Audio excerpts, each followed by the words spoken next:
Ipapaupa ng bansang Japan ang 5 sa kanilang retired training aircraft sa hukbo ng Pilipinas.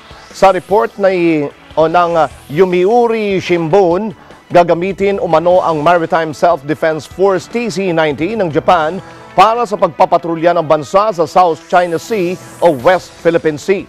Mas mabilis umano ng 2 beses ang TC-90 ng Japan kumpara sa mga aircraft ng Pilipinas at kakayanin nitong bantayan ng halos ng lahat ng mga isla sa Spratlys.